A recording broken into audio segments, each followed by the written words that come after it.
안녕하세요. 오늘 10월 28일입니다. 코스피가 4010.41포인트. 여기서 마감했네요. 네. 어제 사상 최고치 찍고 오늘은 마이너스 0.80%니까 약간 숨고르기 그런 느낌이었죠. 네, 맞아요. 장중에는 4018까지도 갔다가 또 3970선까지 밀리기도 했으니까 변동성도 좀 있었고요. 코스닥은 뭐 903.30이니까 큰 변화는 없었다고 봐야겠네요. 그렇죠. 코스닥은 상대적으로 좀 잠잠했습니다. 자, 오늘 저희가 좀 깊이 들어가 볼 내용은요. 바로 이겁니다. 오늘 한국 증시 왜 이렇게 조정을 받았나? 그리고 모두가 주목하고 있잖아요. 내일 새벽 미국 연준 FOMC 회의. 네, 아주 중요하죠. 이 결과가 앞으로 시장에 어떤 영향을 줄 수 있을지 여러분이 보내주신 자료들, 특히 오늘 시장 분석 자료하고 FOMC 전망 보고서들을 가지고 좀 자세히 파헤쳐 보겠습니다. 네, 좋습니다. 어제 워낙 강했으니까 오늘 조정은 뭐 어느 정도 예상된 측면도 있었고요.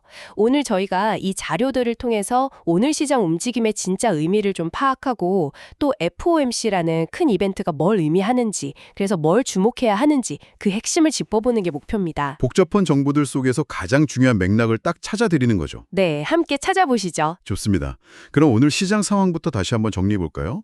코스피 4010, 코스닥 903 이렇게 마감했는데 네. 아까 숨고르기라고 표현했지만 자료 보니까 오늘 외국인 매도세가 상당했던데요? 네, 정확히 보셨어요. 오늘 시장의 가장 큰 특징 중 하나였죠. 왜 이렇게 많이 판 걸까요? 이유가 뭘까요? 첫 번째는 말씀하신 대로 어제 신고가까지 갔으니까 단기적으로 좀 과열됐다. 이런 피로감에 따른 차익 실현 욕구가 커진 거고요. 자연스러운 거죠, 어느 정도는. 네, 그리고 두 번째, 이게 더 중요한데 바로 내일 새벽 FOMC 회의 결과를 앞둔 그 경계 심리, 관망세라고 하죠. 큰 이벤트 앞두고 일단 지켜보자 이런 건가요? 그렇죠. 섣불리 움직이기보다는 결과를 확인하고 가자. 이런 심리가 아주 강하게 작용한 거죠. 오늘 특히 외국인들이 유독 많이 팔았는데 이게 코스피 하락에 결정적인 영향을 미쳤습니다. 개인이나 기관은 좀 샀다고 하던데 외국인이 이렇게 집중적으로 판 이유가 FOMC 관망 말고 또 있을까요? 자료에 혹시 다른 분석은 없었나요? 네, 몇몇 분석 보고서를 보면요. 단순히 FOMC 때문만은 아니고 최근에 원달러 환율 변동성이 좀 커진 거나 뭐 다른 아시아 신흥국 시장에서 자금이 좀 빠져나가는 조짐 이런 것들과 연결짓는 시각도 있더라고요. 복합적이군요. 네, 그래서 오늘 외국인 매도 규모가 유독 컸던 건 이런 여러 요인이 좀 맞물린 결과다 이렇게 봐야 할 것 같습니다. 개인 기관 매수세로는 이걸 막기엔 좀 부족했고요. 그렇군요. 자, 그럼 종목별로 좀 볼까요? 많은 분들이 제일 궁금해하시는 삼성전자. 결국 10만 원 선 아래로 내려왔네요. 99,500원. 네, 아쉽게 됐죠. 어제 10만 원 넘을까 말까 기대가 컸는데 그래서 차익 매물도 나오고 실망 매물도 좀 나온 것 같고요. 네. SK 하이닉스도 마찬가지로 52만 원 수준으로 좀 조정을 받았습니다. 이 반도체 대형주 두 개가 같이 빠지니까 지수가 힘을 못 쓴 거죠. 외국인 매도가 이쪽에 집중됐겠네요, 아무래도. 맞습니다. 외국인 매물이 이쪽으로 좀 많이 나왔고요. 어떤 리포트에서는 오늘 외국인 매물이 특정 반도체 장비주 쪽으로 좀 빠르게 몰리는 현상도 보였다. 이런 분석도 있었어요. 이게 그냥 차익 실현이 아니라 특정 섹터에 대한 전망 변화일 수도 있다. 뭐 이런 해석이었죠. 그거 흥미로운데요. 반면에 LG 에너지 솔루션은 오늘 강했네요. 51만 원. 네, LG엔솔은 오늘도 상대적으로 강한 모습이었고요. 네이버는 25만 3천 원 수준에서 마감했습니다. 다른 쪽은요. 자료 보니까 뭐 조선, 방산, 일부 중공업 이쪽은 또 괜찮았다면서요. 네, 맞아요. 시장 전체는 좀 눌렸지만 개별적으로 좋은 소식이 있거나 기대감이 있는 쪽은 또 다르게 움직였어요. 예를 들어서 뭐 대규모 수주 기대감이 있는 조선주라든가 아니면 지정학적 긴장 때문에 방산주 같은 경우는 오히려 올랐죠. 그러니까 FOMC라는 큰 변수도 있지만 개별 종목이나 산업별 이슈도 중요하다 이런 거군요. 그렇죠.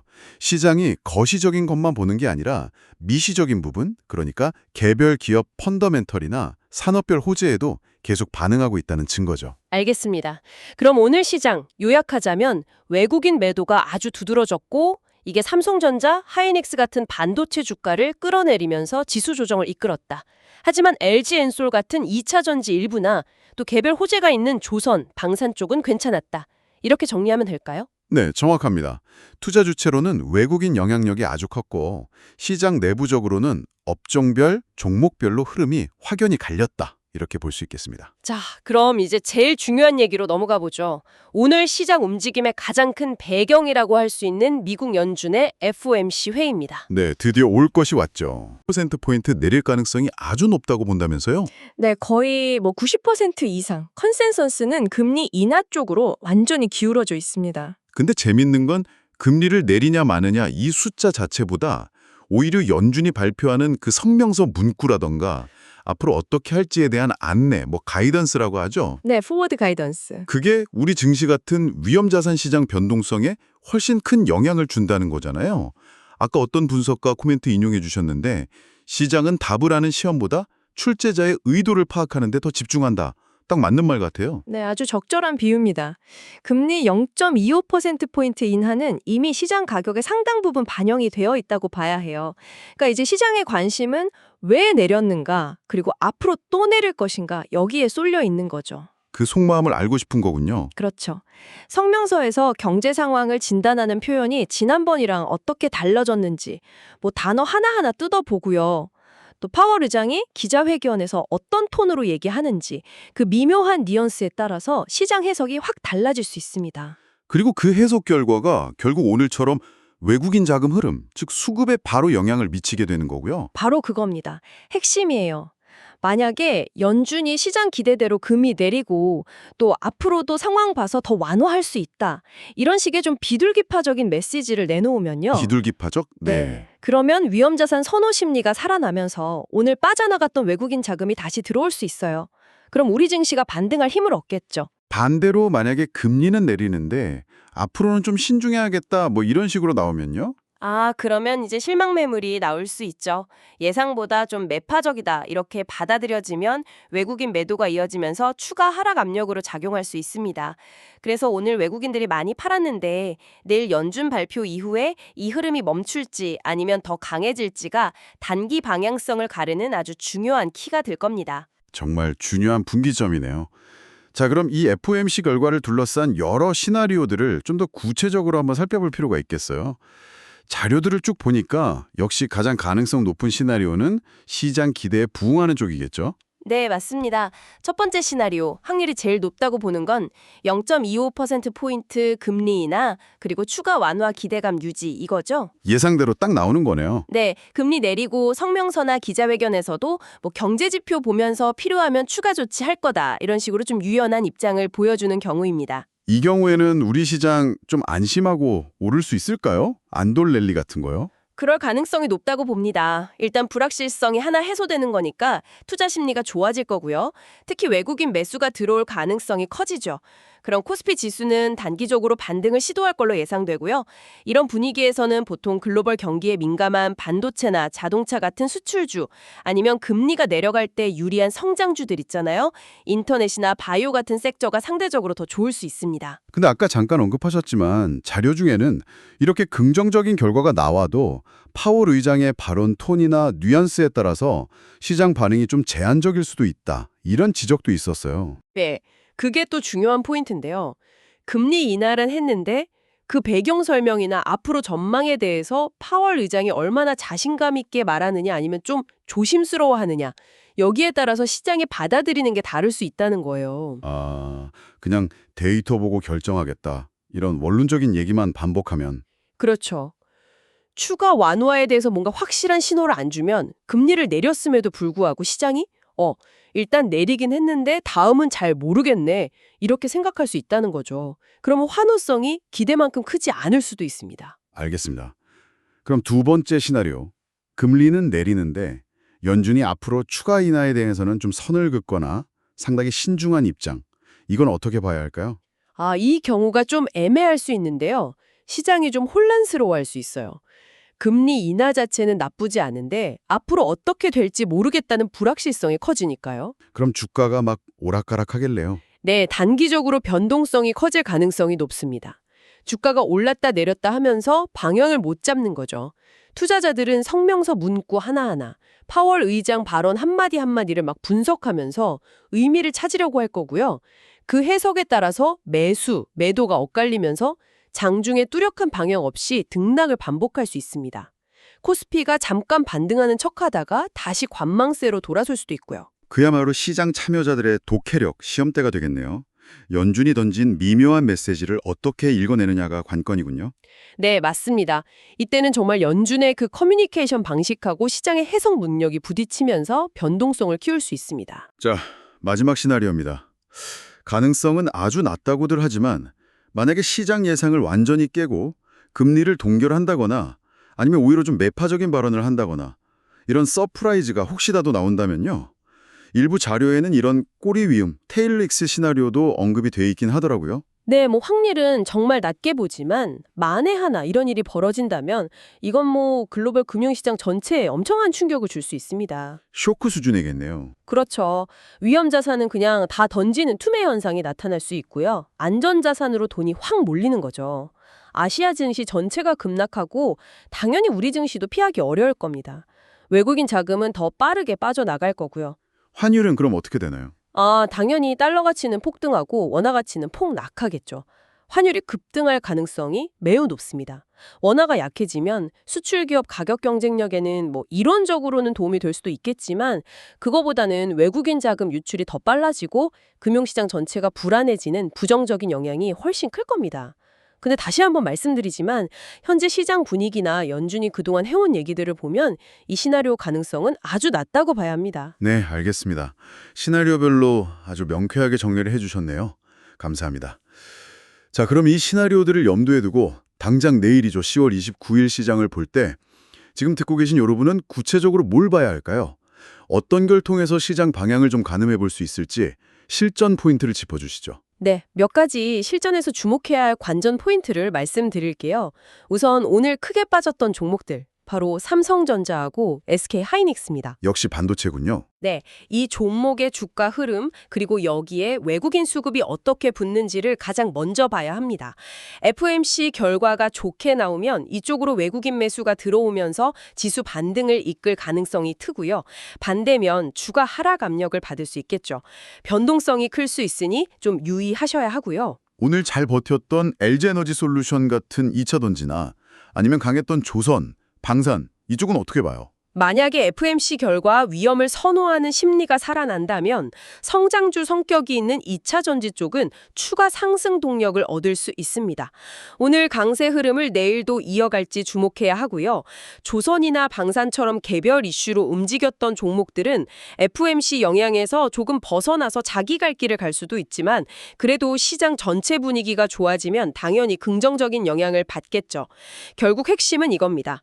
외국인 매수세가 얼마나 강하게 들어오느냐, 그리고 어느 섹터로 집중되느냐, 이걸 확인하는 게 제일 중요해요. 그렇군요. 결국 키는 외국인 수급이 쥐고 있다. 자, 그럼 전문가님 투자자들이 실전에서 꼭 체크해야 할 사항들 체크리스트처럼 일단 정리해 주실 수 있을까요? 자료들에서도 공통적으로 강조된 부분들 중심으로요. 네, 좋습니다. 내일 시장 대응을 위한 핵심 체크리스트 4가지로 정리해드릴게요. 4가지. 네. 첫째, FOMC 발표 직후의 시장 반응과 변동성입니다. 우리 시간으로 10월 30일 새벽에 발표가 나잖아요. 네. 그러면 내일 아시아 시장 열릴 때 초반 움직임, 특히 갭 상승으로 시작하는지, 갭 하락으로 시작하는지, 그리고 그 이후의 변동성이 어떻게 흘러가는지를 잘 봐야 합니다. 장 초반 분위기가 그날 하루를 좌우하는 경우가 많거든요. 장 시작이 중요하군요. 두 번째는요? 내일 장중에 외국인이 순매수로 돌아서는지 아니면 계속 파는지를 시간대별로 체크하는 게 아주 중요합니다. 어떤 자료 보니까 장 초반 1시간 동안 외국인 순매수 매도 방향이 그날 종가까지 이어질 확률이 통계적으로 꽤 높다는 분석도 있더라고요. 오, 첫 1시간이 중요하다는 거네요. 세 번째는 뭔가요? 세 번째는 주요 종목 관련해서 혹시 속보가 나오는지 확인하는 겁니다. FOMC라는 큰 이슈도 있지만 삼성전자나 SK하이닉스, LG엔솔 같은 시총 상위 종목들 관련해서 갑자기 실적 가이던스가 바뀐다거나 뭐 중요한 공급 계약 뉴스가 나온다거나 할 수 있거든요. 이런 개별 기업 이슈는 시장 전체 분위기랑 상관없이 그 종목 주가에 큰 영향을 줄 수 있으니 같이 체크해야 합니다. 네, 마지막 네 번째는요? 마지막 네 번째는 원달러 환율 움직임입니다. 연준 발표 내용과 그에 따른 달러의 글로벌 흐름은 바로 원화 가치에 영향을 주잖아요. 환율이 갑자기 크게 움직이면 외국인 수급에도 바로 연결되기 때문에 장중에 환율 추이를 꾸준히 보시는 게 필수적입니다. 네, 감사합니다. 4가지 체크리스트. 첫째, FOMC 발표 직후 반응과 변동성. 둘째, 장중 외국인 수급 동향. 특히 첫 1시간. 셋째, 주요 종목 관련 속보. 넷째, 원달러 환율 움직임. 이 네 가지를 꼭 기억하고 내일 시장을 봐야겠습니다. 자, 그럼 오늘 저희가 함께 살펴본 내용들 이제 슬슬 마무리해 볼까요? 네, 오늘 10월 28일 한국 증시 정리하면 전날 사상 최고가 경신호의 차익 실현 매물하고 FOMC 앞둔 경기 심리가 겹치면서 특히 외국인 매도세 때문에 조정을 받았습니다. 코스피는 4,010선에서 마감했고요. 하지만 시장 안에서는 업종별로 차별화되는 흐름도 나타났다는 점. 그리고 내일 시장의 방향은 전적으로 우리 시간 새벽에 나올 FOMC 결과, 그중에서도 특히 연준의 정책 기조와 앞으로 어떻게 할지에 대한 가이던스에 달려있다. 이렇게 볼 수 있겠네요. 그렇죠. 시장 예상대로 좀 비둘기파적으로 나오면 외국인 수급이 좋아지면서 반등을 기대해 볼 수 있겠지만 만약 그렇지 않다면 변동성이 커지거나 추가 조정 가능성도 열어둬야 한다. 맞습니다. 그래서 내일은 앞서 말씀드린 그 네 가지 체크리스트 있죠. 발표 직후 반응, 외국인 수급, 개별 종목 뉴스, 환율. 이 네 가지를 면밀히 확인하시면서 좀 신중하게 시장에 접근하는 전략이 필요해 보입니다. 특히 외국인 수급 변화가 가장 중요한 신호가 될 겁니다. 자, 오늘 분석을 마무리하면서 이런 질문을 한번 던져보고 싶습니다. 만약에요, 정말 시장 예상대로 연준이 금리를 내린다고 칩시다. 그러면 단기적으로는 유동성이 풀리니까 시장에는 좋게 작용할 수 있겠죠. 근데 동시에 생각해보면 연준이 금리를 내려야 할 만큼 미국 경제 상황을 좀 심각하게 보고 있다는 신호? 이렇게 해석할 수도 있지 않을까요? 공유해 주신 자료 중 한 칼럼에서도 이 점을 딱 짚었더라고요. 그거 정말 중요한 질문입니다. 날카로우신데요. 단기적인 시장 반응하고 중장기적인 펀더멘털 평가는 반드시 구별해서 봐야 합니다. 말씀하신 대로 금리 인하라는 어떻게 보면 약을 써야 할 정도로 미국 경제 체력이 약해졌다는 신호로 이게 만약 받아들여진다면 그건 결국 글로벌 수요가 둔화된다는 얘기로 이어질 수 있거든요. 그러면 우리처럼 수출 중심 경제에는 장기적으로 부담 요인이 될 수 있습니다. 그렇죠. 단기적으로 유동성 풀린다고 마냥 좋아할 게 아니라 그 결적 이면에 있는 미국 경제, 더 나아가서 글로벌 경제 전체의 큰 그림을 읽으려는 노력이 계속 필요하겠네요. 이 부분은 FOMC 결과가 나온 이후에도 저희가 계속 추적하고 분석해야 할 중요한 과제인 것 같습니다. 네, 맞습니다. 장기적인 관점도 놓치지 말아야죠. 네, 오늘 저희가 준비한 내용은 여기까지입니다. 부디 여러분께서 시장을 이해하시는데 조금이나마 도움이 되었길 바랍니다.